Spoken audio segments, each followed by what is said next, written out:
నేను రవికాంత్. ఉమ్మడి వరంగల్ జిల్లా వార్తలను పరిశీలించినట్లయితే ఇవాళ 2 ప్రధాన వార్తలు కూడా జనగామ జిల్లా నుంచే కనిపిస్తా ఉన్నాయి.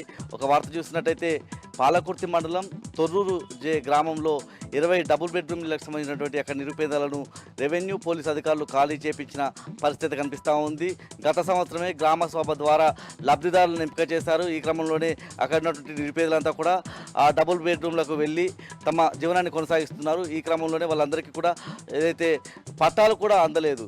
ఇదే అదునుగా చూసినటువంటి అక్కడికి కాంగ్రెస్ నాయకులు వాళ్ళను ఖాళీ చేపించే వాళ్ళకు వదిలిపెట్టిన పరిస్థితి మనకు కనిపిస్తూ ఉంది. అక్కడ ఉన్నటువంటి ఒక బాధితురాలు తన మీద కిరోసిన్ పోసుకొని ఆత్మహత్య యత్నానికి అయితే పాల్పడిన పరిస్థితి అయితే కనిపిస్తూ ఉంది. ముఖ్యంగా అక్కడ ఉన్నటువంటి నిరుపేదలంతా కూడా తమను అప్పటికప్పుడు సామాన్లన్నీ బయటపడేసి వెళ్ళిపోమంటే ఎక్కడికి వెళ్ళిపోవాలన్న ఒక ప్రశ్న అయితే వాళ్ళ నుంచి వ్యక్తం అవుతోంది.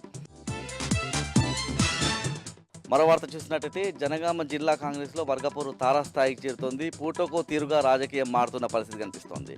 నిన్న అక్కడ ఉన్నటువంటి కాంగ్రెస్ సీనియర్ నాయకుడు కంచె రాములు అక్కడి డీసీసీ అధ్యక్షుడు కొమ్మూరు ప్రతాప్ రెడ్డిపై ఫిర్యాదు చేస్తే ఇవాళ కొమ్మూరు ప్రతాప్ రెడ్డికి సంబంధించినటువంటి అనుచరుడు శ్రీనివాస్ రెడ్డి కంచెరాములపై ఫిర్యాదు చేసిన పరిస్థితి కనిపించింది. ముఖ్యంగా కంచెరాములు ఫిర్యాదులో రావుల శ్రీనివాస్ రెడ్డికి సంబంధించినటువంటి ఆడియో తన వద్ద ఉంది.